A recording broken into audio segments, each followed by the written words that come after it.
Некоторые политические события со временем превращаются в красивую легенду. Их празднование становится традицией. Мы воспринимаем их как что-то привычное, само собой разумеющееся, и перестаем задумываться о глубинном смысле того, что произошло много лет назад. Но однажды грозные события, происходящие в мире, напоминают, что все могло быть совсем иначе. Удивительно, но спустя 25 лет после принятия Декларации о государственном суверенитете Республики Татарстан эта тема стала невероятно актуальна, причем в масштабах всего мира. Мы довольно удачно вышли из очень сложной политической ситуации, которая могла завершиться конфликтом. В мире не так много таких удачных примеров. Такая ситуация – это единственный аналог, скажем, вообще в мире. Ведь когда начались и велись переговоры по статусу Косово, на стол участникам переговоров был положен вот этот договор. Вот вам образец, вот как нужно решать такие вопросы. –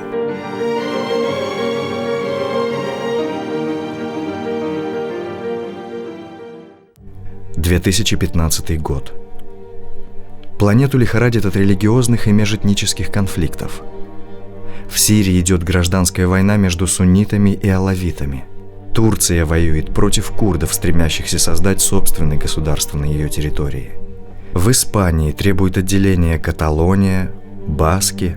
В Великобритании проходит референдум о независимости Шотландии. Донбасс провозглашает независимость от Украины, и в стране начинается война. Весь мир ищет ответ на один вопрос. Как могут представители различных культур, народностей и вероисповеданий мирно жить в рамках одного государства? Как найти компромисс между сложившимися государствами и регионами, требующими независимости? По западным теориям, это разделенное общество, классическое разделенное общество, которое заканчивается конфликтом, если даже не войной. Но мы как бы эту теорию опровергли. То есть это считается удачный эксперимент. И назвали это в Гарварде моделью Татарстана. –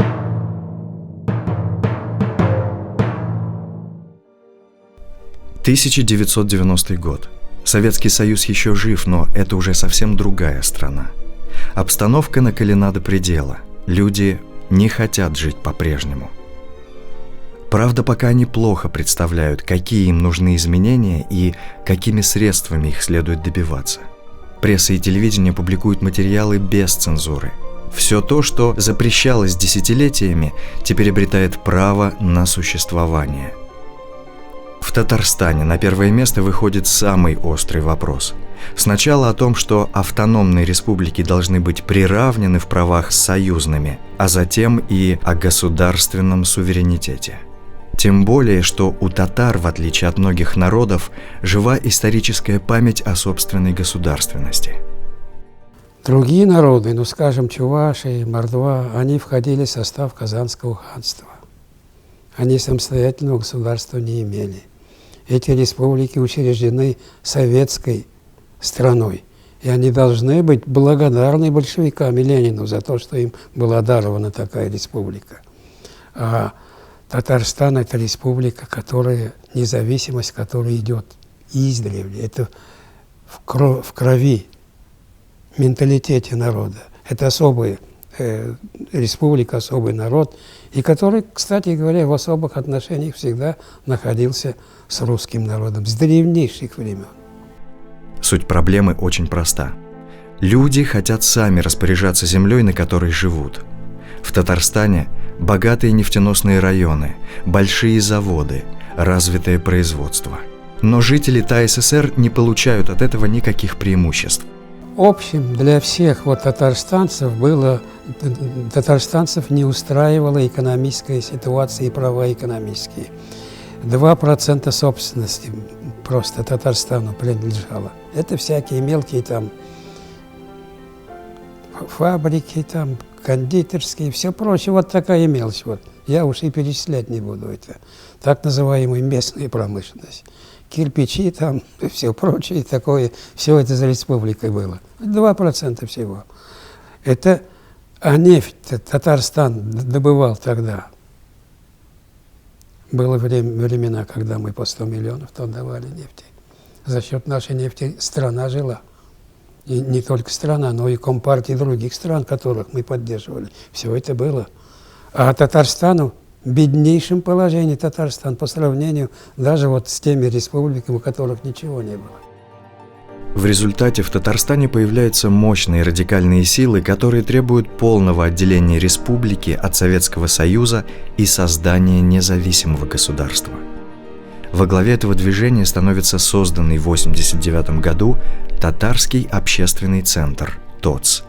Это назревшая борьба. Я вот знаю вот людей, вот этих, которые в Челнах там работали, имел с ними вот дело, да. Это назревшее. Потому что эти люди знали и механизмы экономического развития, состояние культуры, языка, все это знали. Это назрело просто. И вот когда вот такой момент настал, это выплеснулось просто. Радикалы проводят митинги, устраивают публичные голодовки, призывают людей биться за независимость любой ценой. Культовой фигурой нового движения становится депутат Фаузия Байрамова. В тот момент люди живут мечтой о прекрасном будущем. Они еще не знают, что несколько лет спустя точно такие же события приведут Чечню к кровавой бойне, и что Татарстан балансирует на краю пропасти.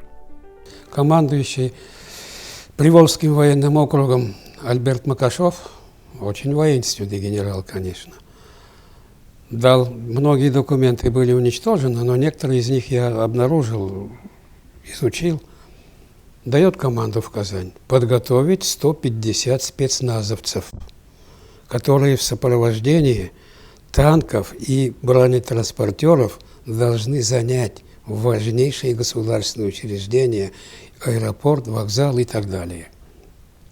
И эти войска вот несколько раз должны обойти вот основные улицы Казани с тем, чтобы вот население оказалось в такой состоянии такой паники. И добавил, что 150 человек он готов прислать и из Самары. Основной груз ответственности лег на председателя Верховного Совета ТАССР Минтимира Шаймиева. В каком-то смысле ситуация напоминала головоломку с огромными ставками. Если бы руководство республики отказало народу в суверенитете, которого он так желал, мог произойти социальный взрыв, вроде того, что случился на украинском Майдане. С другой стороны, если бы оно начало жесткую борьбу за независимость, это привело бы к конфликту с Москвой, который мог закончиться по чеченскому сценарию. Ситуация осложнялась тем, что татарстанский парламент впервые был избран на альтернативной основе и состоял из многих депутатских групп, которые зачастую имели противоположные мнения по важнейшим вопросам. Новый появившийся Верховный Совет по своему составу был уже не тем, какими были раньше Верховные Советы, когда, по сути, депутатов назначали. А теперь они избраны, причем даже не по партийной системе. И многие из тех, кто хотел бы вот из этой номенклатуры пройти, не прошли. Это было вот отбор вот такой вот был. Правильный отбор в этом отношении. И этот отбор в какой-то мере отражал вот расстановку политических сил среди народа. Отражал он. Потому и прошли, вот и Мулюков тоже прошел, и Байрамова прошла. В очередях к микрофонам стояло по 10-12 человек. Политикам на ходу приходилось осваивать изощренные технологии парламентаризма, договариваться, заключать союзы, искать компромиссы. А на улице перед парламентом бушевала толпа, которая митинговала, требовала, угрожала депутатам, выкрикивала лозунги. В этих условиях татарстанским депутатам удалось сделать невероятное. Они разработали очень тонкое, по-своему остроумное решение, которое устроило все противоборствующие стороны – Декларацию о государственном суверенитете Республики Татарстан. Суверенитет имеется в виду, это самостоятельность в рамках тех полномочий, которые есть у республики. Вот его точное определение. Оно соответствует 73-й статье Конституции России. О выходе речь не шла. но шла о неком праве строить жизнь так, как мы понимаем. И для этого были основания не только связанные с татарской историей, но и с пониманием, что мы с русскими здесь живем. Да? Это особенность, которой нет в Самарской области, в Нижнем Новгороде. И это надо учитывать. Политическую тонкость этого документа трудно переоценить. Татарстан объявил себя суверенным государством, которое имеет свою конституцию и само определяет собственную судьбу, при этом не обозначив себя ни в составе СССР, ни в составе РСФСР. С другой стороны, он не объявил и о выходе из Союза. Это звучит парадоксально. Дескать, мы в Союз не входим, но и из него не выходим. Но это только на первый взгляд. Если вчитаться внимательным образом в текст декларации, а мы, когда делали эту декларацию, имели в виду это, совместить что? Суверенитет, свободу и целостность России. Суть была в том, что есть татары и русские, вот два компонента.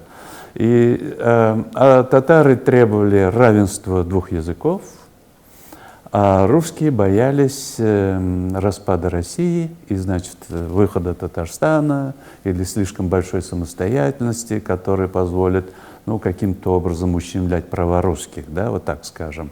И поэтому договорные отношения между Казанью и Москвой.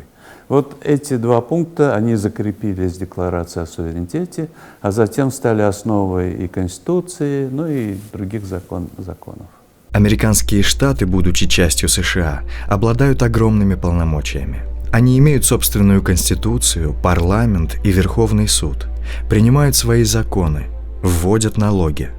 Именно этот путь и выбрал Татарстан – провозгласить себя суверенным государством, а затем добровольно остаться в составе России, подписав с ней договор о разделении полномочий. В этом случае Татарстан мог иметь собственную конституцию, национальный банк, 2 государственных языка, распределять налоги, вести собственную внешнюю политику. Мы не претендовали на вопрос обороны, не претендовали на вопросы внешней политики в целом, не претендовали на финансовую систему, свою валюту не вводили, да? Но еще ряд таких. Декларация о государственном суверенитете Татарстана была принята поздно ночью 30 августа 1990 года. С трибуны ее текст зачитал депутат Фандас Сафиуллин. Декларация о государственном суверенитете Татарской Советской Социалистической Республики. Верховный Совет Татарской Автономной Советской Социалистической Республики, сознавая историческую ответственность за судьбу многонационального народа республики, свидетельствуя уважение к суверенным правам всех народов, населяющих Российскую Федерацию и Союз Советских Социалистических Республик, отмечая несоответствие статуса автономной республики интересам дальнейшего политического, экономического, социального и духовного развития ее многонационального народа, реализуя неотъемлемое право татарской нации всех народов республики на самоопределение, стремясь создать демократическое и правовое государство, первое, провозглашает государственный суверенитет Татарии и преобразует ее в Татарскую Советскую Социалистическую Республику, Республику Татарстан.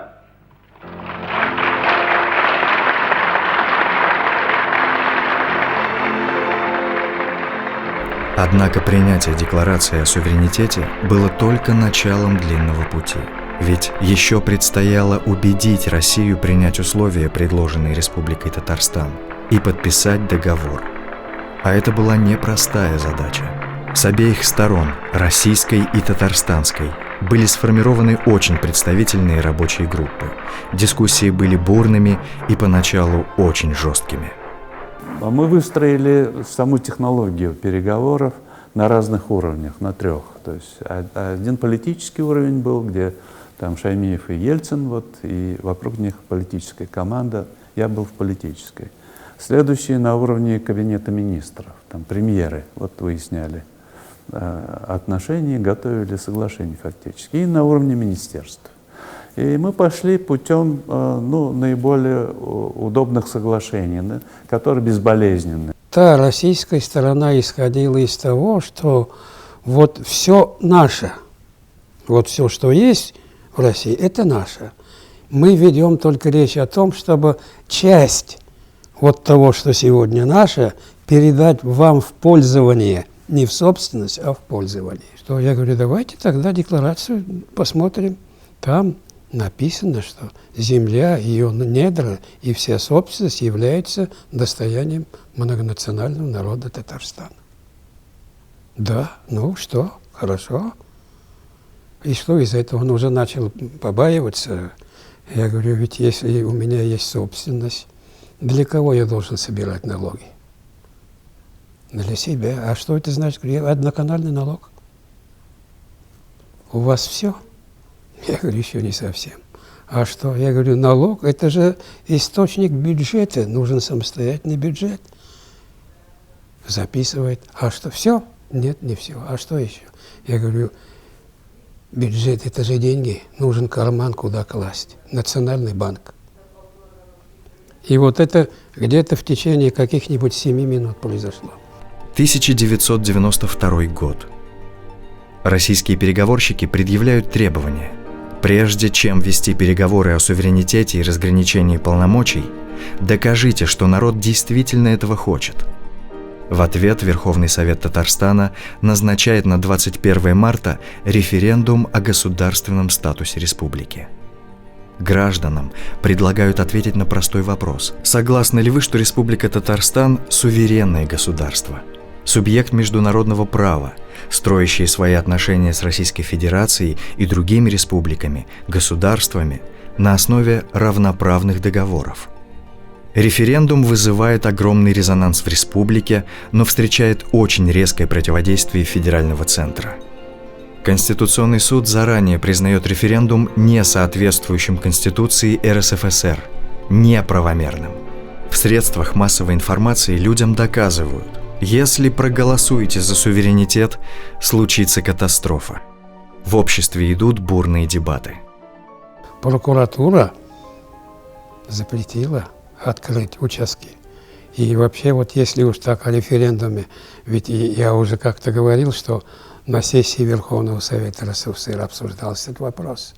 Фарид Хайруллович объяснялся, и вообще страшная ситуация, ведь могли человека вообще, время такое и было, и арестовать, и все прочее. Но он был таким вот, молодцом, конечно, молодцом. Вот, мужество не потерял, рассудительности не потерял, логику не потерял, рассуждения.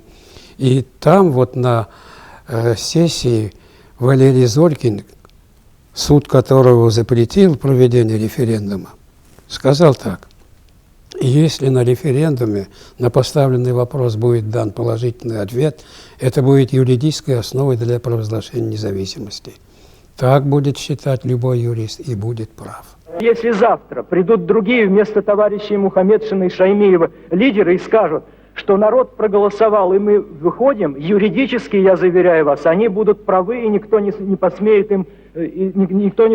им возразить. Речь идет ведь не о формальном выходе или не выходе. Речь идет о ситуации, которая может мультиплицировать во 100 крат умноженную Югославию и все прочие очаги гражданской войны, которые перед собой мы имеем. Я обращаюсь к Верховному Совету Татарстана, я обращаюсь к вам, к народным депутатам. Примите все меры, мы стоим на краю пропасти, остановитесь. Хасбулатов, он прямо говорил, мы в клетке привезем Шаймиева в Москву.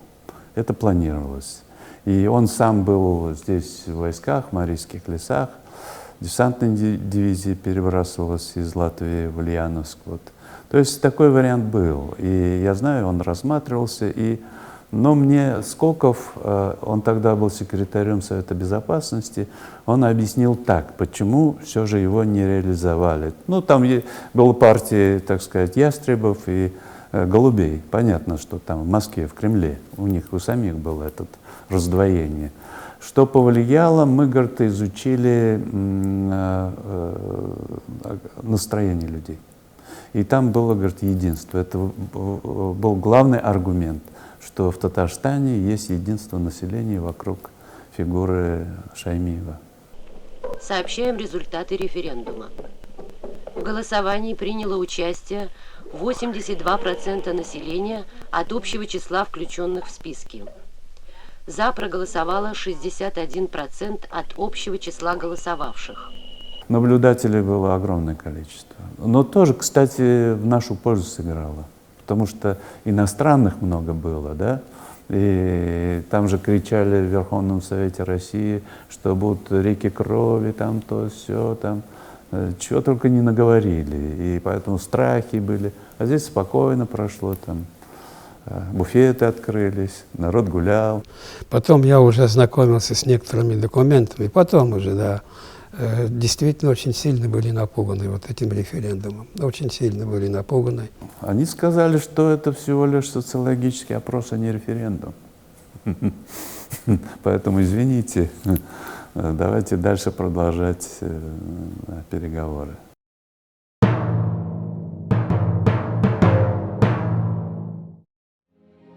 «1994 год. 15 февраля. Вот он, долгожданный момент. После многолетних споров и дискуссий президент России Борис Ельцин и президент Татарстана Ментимир Шаймиев подписали договор о разграничении предметов ведения и взаимном делегировании полномочий. Важно понимать исторический смысл этого договора. Татарстан – это республика, которая сумела отстоять договорные отношения с Россией. Это единственная республика. Это республика с особым статусом. Поэтому сегодня вообще Татарстан для России очень важен. В то время как события в Чечне развивались по страшному сценарию, Татарстан добился небывалого расцвета. И положительные последствия той исторической декларации жители Татарстана ощущают на себе по сей день. Вопрос приватизации. Это сразу повлияло. То есть приватизация была своя. Вот, не по их схеме, не по Чубайсу. И поэтому московские олигархи сюда не смогли зайти и захватить собственность, если грубо говорить. Ограничивали доступ банков московских, поскольку они работали как пылесосы. И разрешали только в случае, если они создавали здесь свои отделения и инвестировали деньги, полученные в Татарстан, вот таким образом. Ну, в последнее время уже этого нету, но тогда это сыграло очень важную роль. Деньги оставались здесь, вот, и в экономику шли. И, естественно, приватизация получилась в пользу Татарстана, и Татнефть не отдали, это все же очень существенно. Даже сегодня это очень существенно.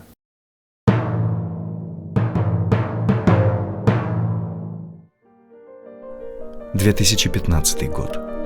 Мир сотрясают локальные конфликты, гражданские войны. И внимание мировой общественности все чаще обращается к Республике Татарстан в поисках волшебного рецепта. Почему же Татарстан процветает, а народы и конфессии в нем живут в мире? Мы довольно удачно вышли из очень сложной политической ситуации, которая могла завершиться конфликтом. В мире не так много таких удачных примеров. И, например, если сравнивать, скажем, с Косово, да, Боснией, мы видим, что мы прошли путь бесконфликтно. Они не смогли. Кто-то отстаивает свои права с оружием в руках. Кто-то выходит на уличные митинги, жжет покрышки и строит баррикады.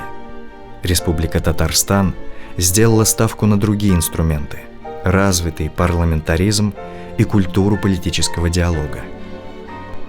Если бы такая культура диалога могла возникнуть между Киевом и Донецком, Анкарой и курдами, правительством и оппозицией Сирии, то, возможно, войн на свете было бы меньше.